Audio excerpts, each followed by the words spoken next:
اللهم إنا نسألك سلامة في الدين وعافية في الجسد وزيادة في العلم وبركة في الرزق وتوبة قبل الموت ورحمة عند الموت ومغفرة بعد الموت. اللهم هون علينا في سكرات الموت والنجاة من النار عند الحساب. اللهم إنا نجعلك في نحور أعدائنا ونعوذ بك من شرورهم. اللهم بدد شملهم وفرق جمعهم وشتت كلمتهم وزلزل أقدامهم وسلط عليهم كلبا من كلابك يا قهار يا جبار يا منتقم يا الله. اللهم يا منزل الكتاب ويا مجري السحاب ويا هازم الأحزاب اهزمهم وانصرنا عليهم. اللهم إنا أعوذ بك من عذاب القبر ومن عذاب جهنم ومن فتنة المحيا والممات ومن شر فتنة المسيح الدجال. ربنا ظلمنا أنفسنا وإن لم تغفر لنا وترحمنا لنكونن من الخاسرين. ربنا آتنا في الدنيا حسنة وفي الآخرة حسنة وقنا عذاب النار. وصلى الله وسلم على سيدنا محمد وعلى آله وصحبه وبارك وسلم والحمد لله رب العالمين. تقبل الله منكم منا ومنكم تقبل يا كريم.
Bismillahirrahmanirrahim. Assalamualaikum warahmatullahi wabarakatuh. Alhamdulillahi rabbil alamin. Wabihi nasta'in. Wassalatu wassalamu ala nabiyil amin. Nabiyyina Muhammad wa ala alihi wa sahbihi ajma'in. Rabbi shrah li sadri wa yassir li amri wahlul 'uqdatam min lisani yafqahu qawli. Wala hawla wala quwwata illa billah. Allahumma rzuqna 'ilman nafi'a wa rizqan tayyiba wa 'amalan mutaqabbala. Amma ba'd. Ayuhal muslimun wal muslimat, a'azzani Allah wa iyyakum. Hadirin muslimin muslimat yang dikasihi lagi dirahmati Allah sekalian, alhamdulillah summa alhamdulillah. Kita panjat kesyukuran kepada Allah Azza wa Jal, kita dapat bertemu pada pagi ini dan insya-Allah meneruskan bacaan kitab Hisnul Muslim, kitab yang menghimpunkan doa dan juga zikir yang ma'thur, yakni yang dipetik daripada Alkitab dan As-Sunnah pada bab yang ke-37, doa orang yang takut kepada kezaliman penguasa. Bacaan ataupun doa yang ke-129. Allahumma rabbas samawati sab' ورب العرش العظيم كن لي جارا من فلان بن فلان وأحزابه من خلائقك أن يفرط علي أحد منهم أو أن يطغى عز جارك وجل شناؤك ولا إله إلا أنت. Yang bermaksud, Ya Allah, Tuhan yang menguasai 7 lapis langit dan Tuhan yang menguasai arasy yang agung, jadilah engkau sebagai pelindungku daripada kezaliman si Fulan bin Fulan. Ini antara doa hadirin sekalian, yang mana doa ini, sebelum kita lanjut doa ini berasal daripada seorang sahabat. Dia bukan sabdaan Nabi. Dia adalah ucapan seorang sahabat, Abdullah ibn Mas'ud radhiyallahu anhu. Baik. Jadi Abdullah ibn Mas'ud, beliau sebut nama somebody dalam doa ini. Kezaliman daripada Fulan bin Fulan disebut nama, dan semua golongannya dari kalangan makhlukmu. Jangan ada dari mereka yang menyiksa diriku atau bertambah melampaui batas. Sungguh maha kuat perlindunganmu, sesungguhnya maha agung sanjungan terhadapmu, dan tidak ada sembahan yang berhak untuk diibadahi melainkan engkau. Baik. Jadi hadirin sekalian, seperti mana saya katakan, ini adalah ucapan doa yang dibaca oleh Abdullah ibn Mas'ud. Mana sebahagian sahabat mereka juga pernah melafazkan doa dengan lafaz mereka sendiri, yang tidaklah diambil langsung daripada teks perkataan Nabi. Walau ada sebahagian para ulama menyatakan ucapan doa ini juga datangnya daripada ucapan Nabi, cuma para sahabat tak sebut. Ianya datang diambil daripada lafaz bacaan Nabi. Nabi SAW pernah berdoa menyebut nama beberapa individu dalam doanya. Antaranya hadirin sekalian, ketika dalam riwayat Al-Bukhari, ketika Nabi dilemparkan dengan isi perut unta ketika sedang sujud di hadapan Kaabah. Yang meriwayatkan kisah ni sahabat yang sama yang baca doa kita pagi ni, Abdullah ibn Mas'ud. Yang dilemparkan ke atas belakang Nabi itu adalah uri unta. Uri unta. Unta bersalin tu. Unta beranak tak bersalin. Unta beranak, lepas tu dia keluar uri dia. Saya pernah tengok lah, uri dia besar, berat uri dia. Yang uri itu dicampak di atas belakang Nabi ketika Nabi sedang sujud. Ini perbuatan 7 pembesar musyrikin Mekah yang ke-7-7-nya mati dalam perang Badar. Itulah pertama kali sahabat dengar Nabi berdoa akan kezaliman ke atas mereka itu, akan azab ke atas mereka, dengan Nabi menyebut nama mereka secara khusus. Allahumma alaik, Allahumma alaika bi Abi Jahlin, Allahumma alaika bi Utbah ibn Rabi'ah. Nabi sebut 7 nama itu. Allahumma alaika itu maksudnya ya Allah ke atasmu, maknanya Allah menyerahkan mereka untuk dibalas. Nabi sebut nama-nama ini, baik. Dan Abdullah bin Mas'ud ini adalah antara orang yang membaca doa ini, doa seperti yang kita baca, perlindungan daripada ataupun doa ketika takut akan kezaliman penguasa. Kerana Abdullah bin Mas'ud adalah merupakan salah seorang daripada as-sabiqun al-awwalun, orang yang terawal memeluk Islam di kota Mekah. Namun beliau bukan seorang Quraisy. Bila beliau bukan seorang Quraisy, maknanya beliau adalah seorang marhain, bawahan di negeri Mekah. Macam Ammar bin Yasir, kenapa dia diseksa? Kenapa ibu bapanya dibunuh? kerana dia orang yang bukan berbangsa Quraisy. Sedang orang Quraisy yang memeluk Islam, bukanlah kata tidak ditekan, tetapi tidaklah diseksa secara fizikal. Yang banyak kena ni adalah orang bawahan, hamba macam Bilal, hamba pada peringkat awal. Ammar bin Yasir, ibu bapa sampai mati dibunuh. Abdullah bin Mas'ud. Ya, Abdullah bin Mas'ud ketika melihat Nabi dilempar dengan isi perut unta itu pun, beliau tak boleh buat apa-apa. Beliau tidak mampu untuk melakukan sebarang tindakan ya pada waktu itu.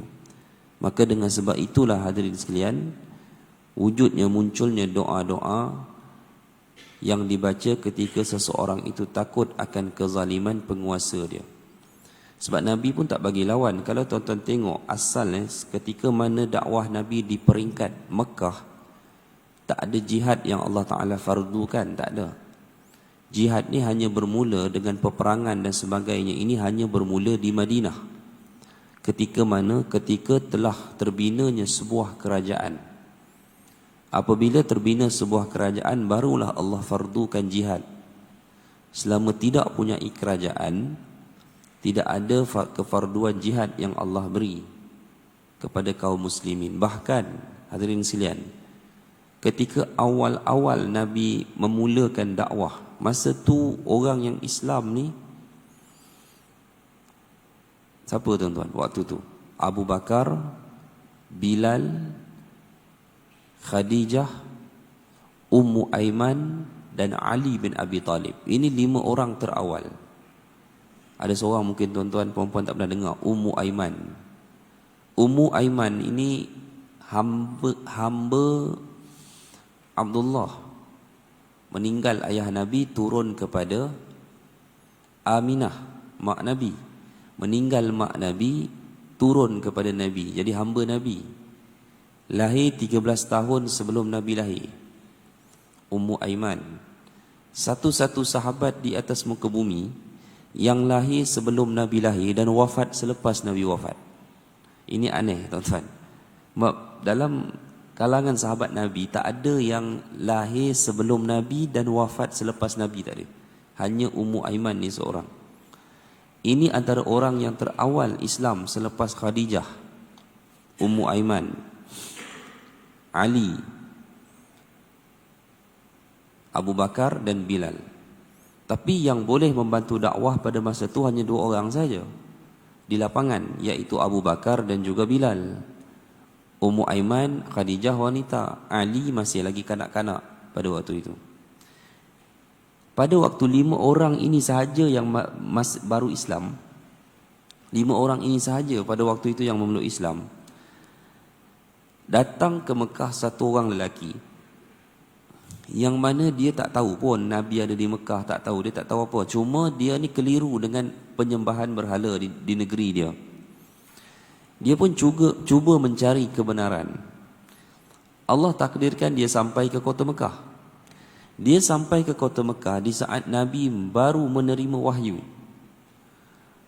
Maka menjadi sebab akhir bila dia berjumpa dengan Nabi, dia mendengar seruan tauhid daripada Nabi dan dia menerima dakwah itu. Dia beriman kepada Nabi SAW. Dia langsung nak duduk di kota Mekah. Nabi kata jangan, sebab Nabi dah memberikan hint kepada dia apa yang bakal menimpa dia sekiranya dia duduk di kota Mekah dan dia bantu dakwah Nabi. Sebab dia tanya kepada Nabi, urusan sebesar ini ya Rasulullah, siapakah yang menjadi penolongmu saat ini? Nabi kata 2 orang. Seorang yang merdeka dan seorang abdun, hamba. Yang merdeka itu Abu Bakar, yang hamba itu adalah Bilal. Dia kata tak padan, tak cukup. Dia kata biarlah aku menyumbang tenagaku, walaupun aku terpaksa berhadapan dengan tekanan dan sebagainya. Nabi kata jangan. Sebab memungkinkan pada akhirnya dia dibunuh. Sebab dia orang luar, dia bukan orang Mekah, dia bukan orang Quraisy. Baik itu akhirnya Nabi perintahkan dia balik. Dia balik. Dia jumpa Nabi balik bila? Dia jumpa balik Nabi pada peristiwa Fathu Makkah, pembukaan kota Mekah. Jauh tuan-tuan. Ya, lama berapa tahun tu. lebih 15 tahun. Dia jumpa balik Nabi di kota Mekah. Dia pergi jumpa Nabi, Nabi dah tak kenal, tak ingat. Dan Nabi cerita balik, orang lelaki ni cerita balik kepada Nabi. Barulah Nabi ingat.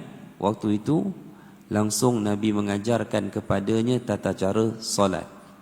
Maknanya dia Islam tu pada permulaan awal Nabi, dan dia mula diajar tata cara solat pada peristiwa pembukaan kota Mekah pada tahun yang ke-8 Hijrah. Baik.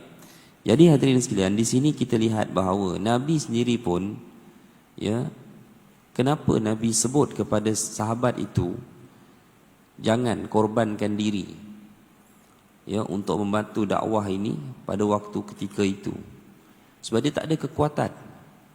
Ya, sebab dia tidak ada kekuatan. Maknanya tuan-tuan hadirin sekalian, banyak keadaan dan situasi yang mana sebenarnya Nabi memikirkan soal keselamatan diri dan nyawa para sahabat, ya, mengatasi kerja dakwah ini. Sebab itu kita lihat dalam perang Uhud.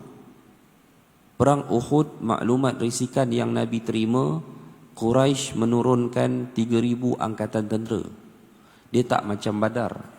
Badar mereka turunkan 1,000, tak semua tentera. Ya, kerana operasi Badar di pihak musyrikin bertujuan menyelamatkan rombongan kafilah dagang Abu Sufyan pada asal. Yang mana Abu Sufyan pun waktu tu tak lalu di Madinah.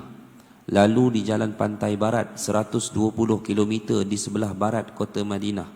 That's why kalau kita pergi umrah, kita pergi Madinah, kita nak pergi Badar, kita ambil van tu kan, van high ace tu, pergi tu 120 km daripada Madinah, nak sampai ke Medan Badar di sebelah barat ke arah Laut Merah lah.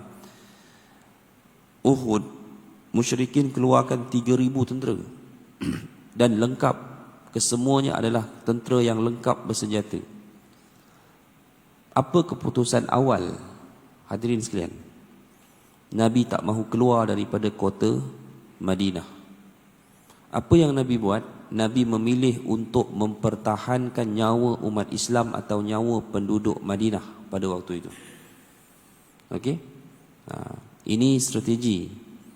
Sebab itu Nabi SAW daripada turun ke medan perang berhadapan dengan musyrikin, Nabi lebih memikirkan dahulu tentang keselamatan nyawa rakyat kota Madinah. Maknanya kalau kekuatan tidak cukup untuk menyerang musuh, maka Nabi tidak akan melakukan serangan. Sebaliknya, lebih memilih untuk mempertahankan nyawa penduduk. Itu yang Nabi buat. Cuma keadaan berubah apabila Nabi ditekan oleh beberapa sahabat yang terlepas perang Badar. Mereka nak berperang, mereka nak rasa turun di medan perang. Nabi mengubah keputusan dan timbul konflik di kalangan beberapa orang Ansar yang tidak bersetuju dengan perubahan pilihan tersebut. Namun itu telah menjadi pilihan Nabi. Sebaik Nabi mengubah keputusan, hadirin sekalian, Nabi tidur dan Nabi bermimpi. Apa mimpi Nabi? Pedang baginda patah dan Nabi lihat lembu yang disembelih. Apa isyarat? Nabi dah bagi tahu akan ada sesuatu besar yang menimpa kita. Betul? Ya. Selain kematian 70 syuhada al-Uhud, dan Nabi juga kehilangan Hamzah bin Abdul Muttalib, bapa saudara kesayangannya. Tapi Nabi teruskan. Sebab Nabi waktu tu dah pakai baju besi, dan Nabi tak mungkin ubah keputusan untuk kali yang kedua. Tapi itu natijah dia lah. Bahkan hadirin sekalian, dalam peperangan itu pun, Uhud itu pun, ketika mana mereka keluar ke medan Uhud, Nabi tetap berpesan kepada para sahabat, la tatamannau biliqa'il adu. Jangan meletakkan harapan untuk bertempur dengan musuh sebagai harapan yang utama. Jangan. Maknanya selama mana ada ruang untuk tidak berlakunya pertempuran, maka Nabi SAW lebih berharap untuk tidak melakukan berlakunya pertempuran. Begitu. Jadi kita serah je lah kepada OIC, Liga Arab, apa dia nak buat. Kan? So far kalau kita tengok seluruh daripada negara Islam OIC ingin kepada gencatan senjata lah buat masa ni. Tapi dia Israel ini bila mana dia mendominasi peperangan, dia tak akan minta gencatan senjata. Itu je. Jadi sebenarnya tuan-tuan, apa yang kita dengar dari media sosial ni, dia tak sama dengan realiti di lapangan. Tuan-tuan nak tahu siapa yang mendominasi peperangan, tengok adakah pihak Yahudi dia minta ceasefire ataupun tidak. Kalau dia minta gencatan senjata, makna dia sedang dalam keadaan tekanan. Dia lost banyak benda. Tapi kalau dia tak mahu kepada gencatan senjata, makna dia sedang mendominasi peperangan. Tu je hukum dia. Cuma bila kita tengok TikTok lain, kan? TikTok ni tak boleh percaya tuan-tuan. Baik tuan-tuan buka Twitter, baca kat Twitter lagi bagus daripada TikTok konten. Ya. Satu orang kita buat konten, Al-Qassam meletupkan 5 buah kereta kebal IDF. Memang konten macam tu memang naik like dengan share orang Muslim. Jadi kita nampak macam dah nak menang. Realiti lapangan dia kena ada.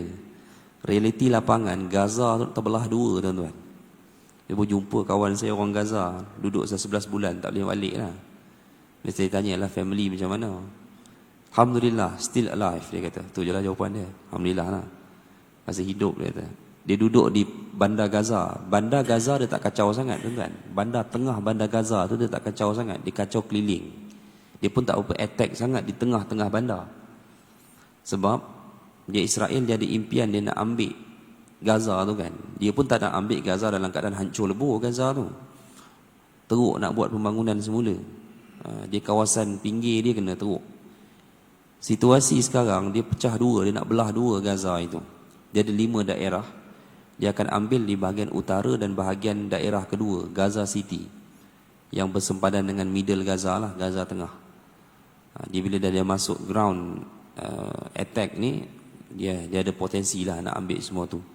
Tak tahulah apa kesudahan dia, hadirin sekalian. Ramai yang menjangkakan kalau dia tidak melibatkan support daripada ketenteraan di luar, maka Gaza akan jatuh keseluruhannya, dan itu impian yang mereka nak pun sebenarnya. Okey, ada beberapa sebab lah dan faktor dia. Baik. Cuma kalau kita lihat dalam 3 ke 4 hari lepas sudah mula ada cetusan pertempuran walaupun dengan skala yang kecil di sebelah tebing barat. Brigade Fatah dah mula bertempur dengan IDF di Jenin. Tahu tak Jenin? Jenin ni satu negeri, satu daerah, negeri kot, di tebing barat yang berjiran dengan Jerusalem. Jenin ni, kita ingat tak masa kita puasa PKP dulu, tahun 2021. 2020 kita solat kat rumah kan, solat tarawih 3 orang, Imam, Bilal, siap. Lepas tu tahun 2021 mula-mula tu kita solat tarawih, lepas tu kena tutup, 40 orang tinggal masa tu. Tuan-tuan patuh tak? Patuh kan? Surau saya bedal je waktu tu. Alhamdulillah. Kita start balik 2022 baru betul. 2021 masa bulan Ramadan tu kita duk sibuk PKP tu. Dia di tebing barat, dia berlaku Operation Law and Order. Itu satu operasi rampasan tanah by court order yang dilakukan oleh polis Israel ke atas penduduk di wilayah Jenin nama dia. Dia orang ni buat Operation Law ni on and order ni, by court order ni, because dia orang pakai balik dokumen 200 tahun dulu. 200 tahun dulu punya dokumen pinjaman hutang orang-orang Palestin yang bercagar kepada tanah, kepada bank-bank Eropah dulu. Zaman Uthmaniyah masih ada, 200 tahun dulu, era 1800 dulu. Dia buka balik geran-geran pajakan leasehold tu.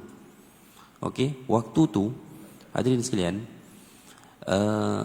dia berakhir dengan Hamas attack Israel daripada Gaza. Lepas tu berlaku perang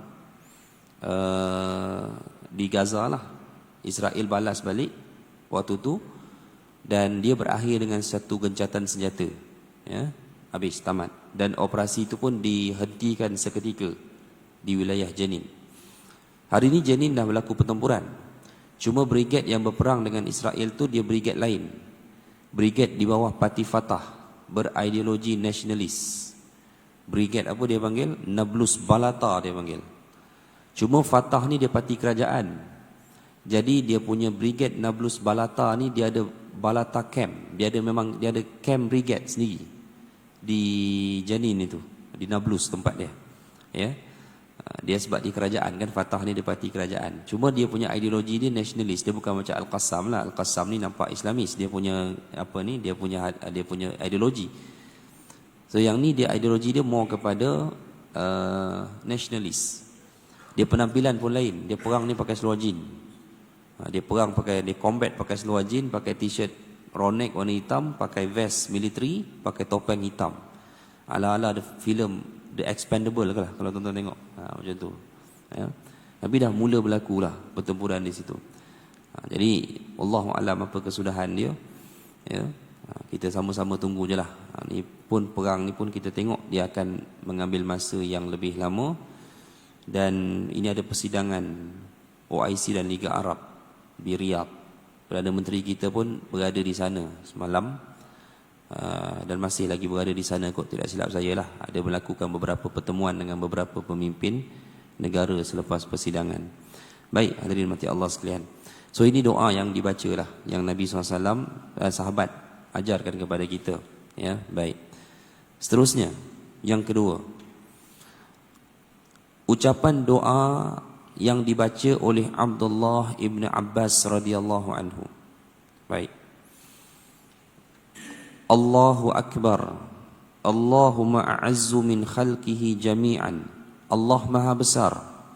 Allah itu lebih perkasa daripada seluruh makhluknya. Allahu a'azzu mimma akhafu wa ahdar. Allah itu lebih perkasa dari apa yang ditakuti dan dikhawatirkan. A'udzu billahi alladzi la ilaha illahu. Aku berlindung kepada Allah yang tidak ada sembahan yang berhak diibadahi melainkan Ia. Al-mumsikis samawati sab' ay yaqa'na 'alal ardi illa biiznih. Yang menahan 7 lapis langit agar tidak menjatuhi bumi kecuali dengan izinnya. Min syarri 'abdika fulanin, dari kejahatan hambamu fulan bin fulan, ya, beserta bala tenteranya, wa atba'ihi wa asya'ih, bersama dengan pengikut dan anak-anak buahnya, minal jinni wal ins, daripada kalangan jin dan manusia. Allahumma kun li jaran min syarrihim. Ya, ya Allah, jadilah engkau pelindungku dari kejahatan mereka. Jalla thana'uk wa azza jaruk wa tabarakasmuk wa la ila ghairuk. Sesungguhnya maha sanjungan terhadapmu, maha perlindunganmu, maha suci namamu, dan tidak ada sembahan yang berhak diibadahi melainkan engkau. Inilah doa ni dibaca, hadirin sekalian, kepada mereka yang sedang berada dalam tekanan kekuatan musuh. Bagi penduduk Gaza, inilah doa yang mereka kena baca. Bagi penduduk di Syria yang turut dibantai sama, yang kita tak fokus pada waktu ini oleh tentera Bashar itu. Bashar Assad dia pergi persidangan OIC. Dia pergi seru kedamaian dekat sana, dia bagi ucapan. Di negara dia lanyak rakyat dia. Kan? Ni dia. Pening kepala kita dengar. Ya. Jadi mereka yang dalam keadaan ketakutan musuh, inilah doa yang dibaca. Kita tak payah baca sebab kita tak ada dalam situasi ini. Kalau setakat tuan-tuan rasa ayam mahal, tak payahlah baca benda ni. Marah ke kerajaan sampai baca doa ni, tak payah tuan-tuan. Ya. Ini doa ketika mana seseorang itu atau satu penduduk wilayah itu ditekan oleh satu pemerintah ataupun penguasa yang zalim, yang mana kita boleh lihat pada waktu itu mereka tidak mampu melakukan apa-apa tindakan ataupun apa-apa perbuatan yang boleh sama ada nak melawan dari segi berperang dan sebagainya. Tak. Memang umat Islam kadang-kadang diuji dengan situasi begini tuan-tuan. Ya. Contoh, kalau kita lihat di zaman era tentera salib menguasai Baitul Maqdis, memang ada tekanan pada waktu itu. 80 tahun mereka duduk di sana. Kita sekarang ni duk tengok negara Israel 1948 baru 75 tahun, nak masuk 76 tahun. Pendudukan tentera salib di Baitul Maqdis 80 tahun. Sehingga mereka mewujudkan kerajaan Jerusalem. Beberapa nama terpahat sebagai King of Jerusalem di era The Crusaders. Ya, zalim. Ada yang zalim, ada yang tak. Ada yang zalim, ada yang tidak. Ini kisah dia. Tetapi menjadi tanggungjawab kaum muslimin. Sebab tu kalau kita lihat pembebasan Baitul Maqdis, dia datang daripada luar. Sebab apa? Penduduk di sana dia tak mampu nak melawan. Dia tak mampu nak melawan dengan tentera salib. Dia tak boleh. Sebab tu dia datang daripada luar. Pembebasan dilakukan. Contoh macam Salahuddin datang daripada luar. Daripada bangsa Kurdish, keluarga Bani Ayub datang masuk attack Palestin daripada dua arah kepungan, Irbid dan Karak. Irbid dan Karak ni daripada mana? Jordan. Pembebasan Palestin dan Baitul Maqdis dia tak mungkin berlaku without masuk daripada Jordan yang disifatkan sebagai pintu kemenangan, tuan-tuan. Tak boleh datang daripada tempat lain. Nak datang daripada tempat lain memang tak boleh. Dua tempat ni saja yang boleh masuk, kepung ikut atas, ikut bawah. Ini yang Salahuddin buat juga dulu. Cuma Salahuddin ni tenteranya pernah kalah sekali. Kalah juga, tuan-tuan, bukan tak pernah kalah. Kalah kepada tentera siapa? Barat filem kan kisah ni, King of Heaven, Kingdom of Heaven ke apa? Kepada tentera Baldwin IV, salah seorang King of Jerusalem. Dia ni naik takhta umur 13 tahun. Mati 1185, 2 tahun sebelum pembukaan total Baitul Maqdis oleh Salahuddin. Dia mati usia 24 tahun dia mati. Dia ni sakit, sopak. King yang pakai topeng silver tu dalam filem tu, dia lah tu, Baldwin IV. Dia ni disifatkan tentera penguasa yang tak zalim di Jerusalem. Kalau dalam riwayat sirah ceritanya begitulah. Tak sama seperti yang sebelum-sebelumnya. Cuma tak boleh lah, walaupun dia tak zalim, tak bolehlah kekalkan dia because dia bukan seorang Muslim. Cuma dia, tentera dia pernah mengalahkan tentera Salahuddin di bandar Ashkelon. Ashkelon tu di mana? Di utara Gaza tu, dalam masuk dalam Israel lah.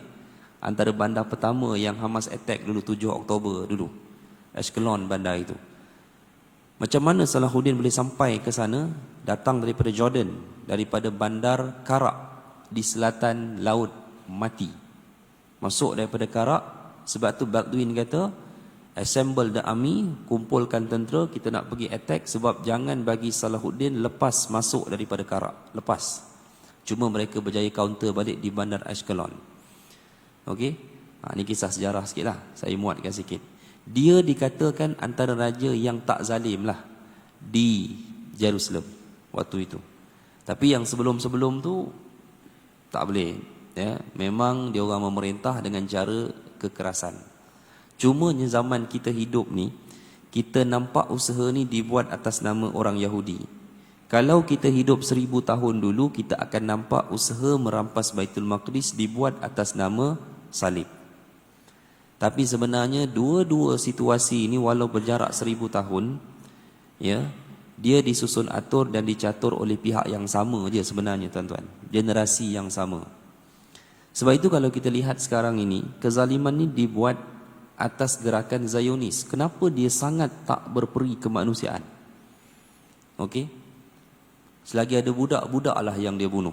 Macam itulah kalau nak kata kira. Kenapa dia sampai macam tu? Macam sebab Zionis ni, tuan-tuan hadirin sekalian, dia orang ini digerakkan bukan oleh Yahudi pun, bukan oleh Kristian pun, oleh penyembah syaitan mereka ni. Yang tuan-tuan nampak Yahudi ni rakyat dia, warga negara Israel tu Yahudi, Eropah, datang daripada Eropah.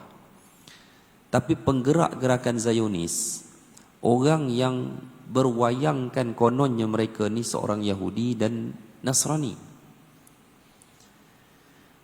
Golongan elit yang berada dalam gerakan Zionis tu, mereka ni penganut Kabbalah. Kabbalah ni ritual apa? Ritual penyembahan syaitan. dalam kalangan Yahudi. Keyahudian mereka tak pernah diiktiraf pun oleh Ahlul Kitab.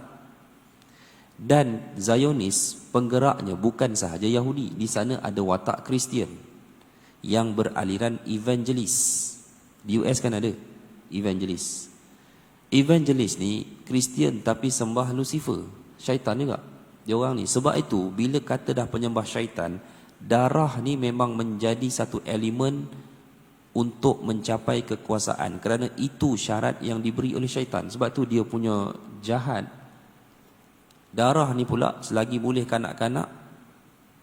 Tuan-tuan pernah dengar tak ritual penyembahan syaitan dengan mengorbankan bayi, budak? Kenapa dia ambil budak? Itu darah tu. Semakin muda, semakin kuatlah elemen sihir dia untuk mendapat kekuasaan. Benda sama juga dulu kalau tuan-tuan tengok, Fir'aun pun kena juga. Fir'aun tu walaupun dia ngaku Tuhan, dia pun sembah syaitan juga. Sebab itu akhirnya dibuat satu benda itu, yuzabbihuna abna'akum wa yastahyuna nisa'akum. Bayi perempuan dia tinggal, bayi lelaki dia. Walaupun kita tahu alasannya sebab nak menyekat kedatangan para nabi itu, tapi di situ ada ritual penyembelihan budak, bunuh budak. Sebagai syarat yang diberi oleh iblis untuk mengekalkan kekuasaan. Sebab tu dia jadi jahat gitu.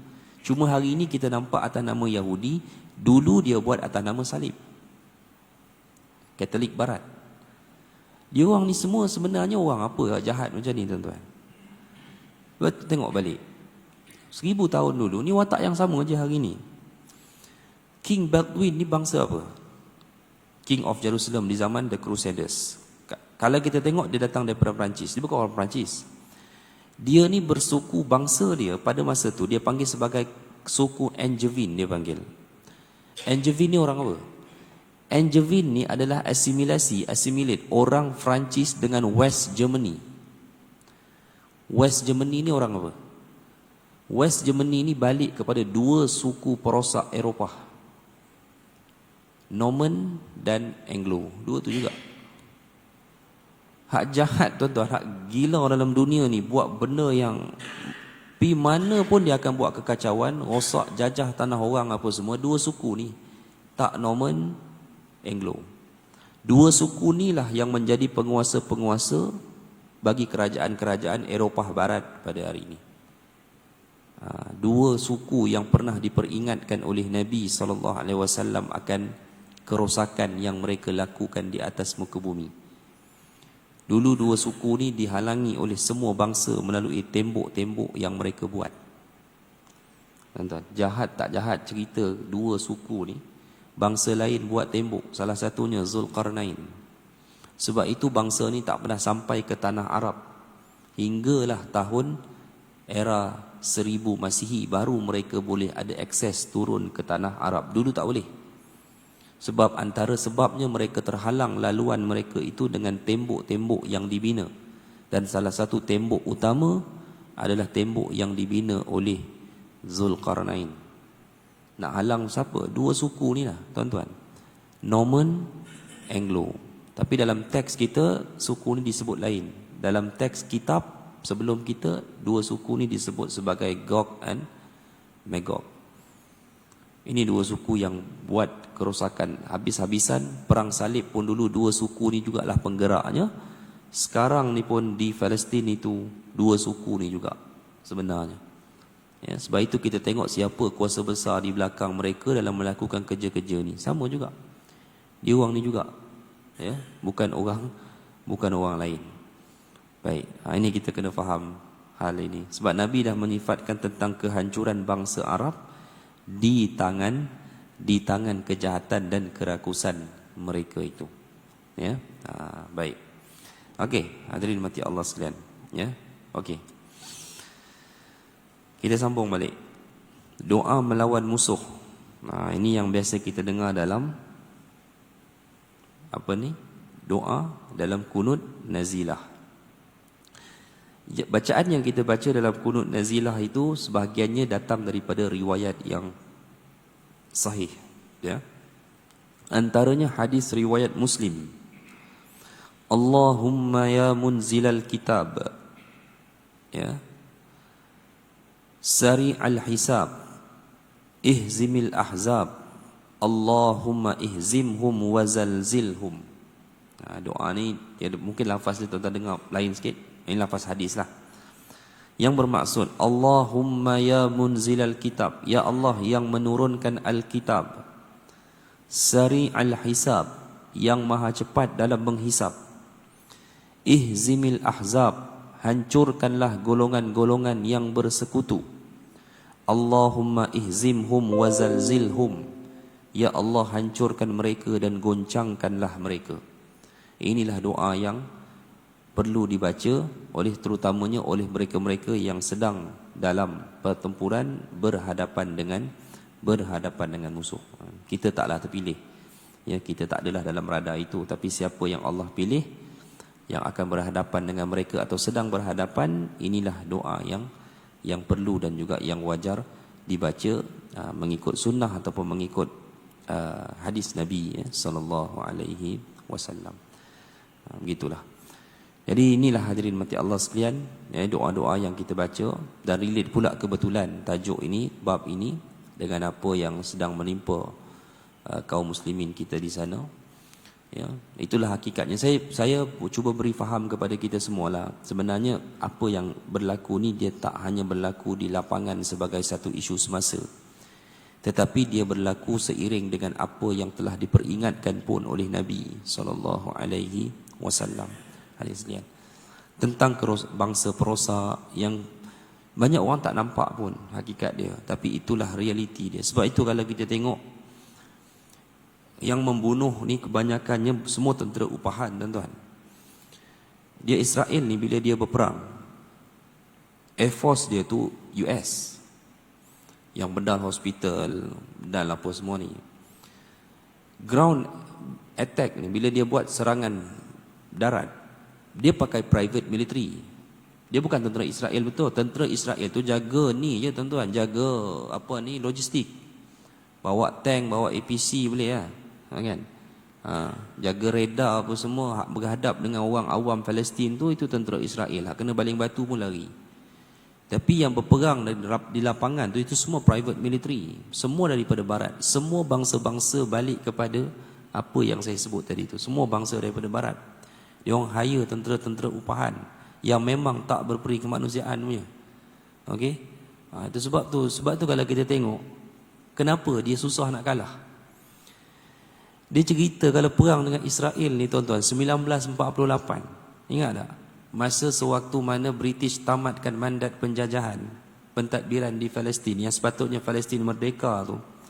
Pada malam yang sama, David Ben Gurion isytihar penubuhan negara haram Israel, menyebabkan kemerdekaan Palestin ni terbantut. Sudahlah Palestin dia tak pernah merdeka. Dia tak pernah, sejak zaman Islam dia memang duduk di bawah khilafah. Dia tak pernah terpisah buat satu kerajaan sendiri, tak pernah. Daripada Khulafa Ar-Rashidin pergi Bani Umayyah, duduk Abbasiyah, duduk bawah kerajaan, duduk bawah Salahuddin Ayyubiyah apa semua, Mamalik, dan terakhir duduk di bawah Utsmaniyah. Belum pun sempat Utsmaniyah runtuh, dia kena jajah dengan British 1917. Masa kena jajah dengan British tu, British banyak bawa investors dari kalangan Yahudi bangunkan tanah Palestin dan memiliki tanah, beli tanah. Itulah yang akhirnya wujud penempatan berkelompok antara kaum Yahudi, orang-orang Yahudi dan juga penduduk asal Arab Palestin. British masa dia jalankan pentadbiran di Palestin, dia janji kemerdekaan pada Palestin. Itu dia. Cuma pada peringkat awal mereka tak nampak yang British nak tubuh sebuah negara Yahudi kat situ. Cuma lama kelamaan dia dah boleh menampak dah. Makna apa yang pernah disebut oleh Sultan Abdul Hamid dulu pada era akhir tahun 1890 lebih dulu, tidak lagi dianggap sebagai teori konspirasi pada waktu itu. Okey? Banyak benda atas muka bumi ni sekarang bila keluar orang kata teori konspirasi. Samalah seperti ketika mana Sultan Abdul Hamid sebut orang Yahudi dia mengimpikan untuk membina negara atas tanah Palestin. Waktu tu orang tak percaya. Akhir semasa penjajahan British baru nampak benda tu. Masa tu baru orang Palestin nak lawan. Mula lawan dengan Yahudi dan mula memberi tekanan kepada British. Apatah lagi orang Yahudi mula menubuhkan brigade ketenteraan dia pertama daripada Haganah, dia panggil brigade Haganah. Itu ditubuhkan sebelum dia tubuh negara lagi. Brigade rakyat macam biasalah, tapi akhirnya menyebabkan berlaku civilian war antara mereka dan juga penduduk Palestin. Tapi saya nak ceritanya tuan-tuan, semasa rancangan penubuhan negara Israel itu, Liga Arab ditubuhkan dan Liga Arab bersidang. Asal kepada penubuhan Liga Arab ni memang nak halang penubuhan negara Yahudi. Liga Arab dah bagi ancaman, tubuh kami serang. Itu ancaman Liga Arab waktu tu. Betul tuan-tuan. Tubuh 14 Mei 1948 malam, subuh esok 15 Mei terus Pakatan Liga Arab serang Israel. Usia kerajaan Israel belum mencapai 24 jam. Dia menang ke dia kalah? Dia menang.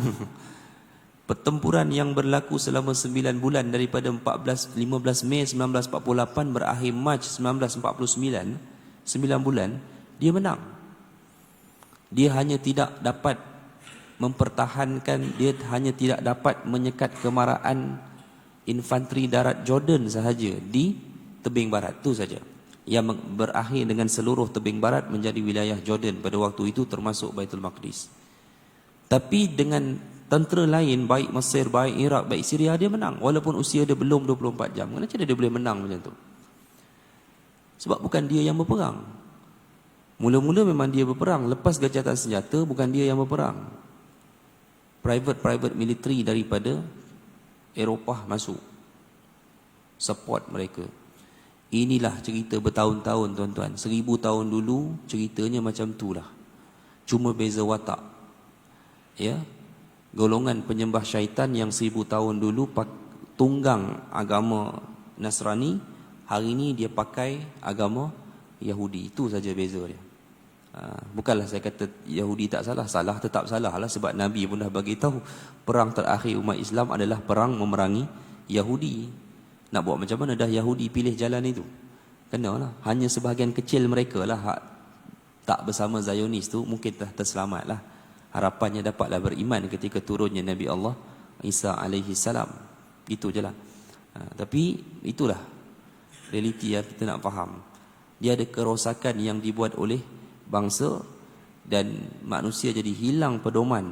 Darah menjadi suatu perkara yang amat murah bila mereka menjadi penyembah-penyembah syaitan, yang mana syaitan, iblis menjanjikan manusia kekuasaan mutlak dengan banyak melakukan pembunuhan. Itulah hakikat dia. Dan inilah yang sedang kita hadapi pada waktu ini. Sebelum, ya, kalau Allah panjangkan umur kita, kita mungkin akan melihat kemenangan. Tetapi kemenangan ni dia kena sabarlah tuan-tuan. Kalau inilah peperangan yang membawa kepada kemenangan akhir umat Islam di Baitul Maqdis, maknanya kita kena sabar melihat banyak saringan-saringan dan ujian yang Allah Ta'ala turunkan. Jangan lupa, kerana apa hadirin sekalian, apa yang berlaku adalah proses di mana yuhassalun nas kama yuhassalul az-zahab fil ma'din, Nabi sebut, iaitu proses di mana Allah sedang menapis iman manusia seperti mana emas diasingkan daripada bahan galian yang lain. Sebab apa? Bumi Syam akan menjadi bumi bagi kerajaan umat Islam di akhir zaman, yang akan turunnya Nabi Allah Isa di situ. Dan sebelum ianya berlaku, pasti Allah akan mempersiapkan kemenangannya dengan suatu keadaan yang terbaik, sehingga Nabi pernah sifatkan bumi Syam akan didiami oleh umat Islam terbaik di atas muka bumi waktu itu. Ya, Allah Ta'ala a'lam, insyaAllah. Baik, jadi hadirin sekalian, kita berhenti dulu. Bab 38 tadi, doa melawan musuh. InsyaAllah bulan hadapan kita sambung bab doa bila takut kepada orang lain. Allahu a'lam. Sekalian dulu, insyaAllah. Mudah-mudahan Allah beri kita rahmat dan petunjuk. Aqulu qawli hadza wa astaghfirullah. Assalamualaikum warahmatullahi wabarakatuh.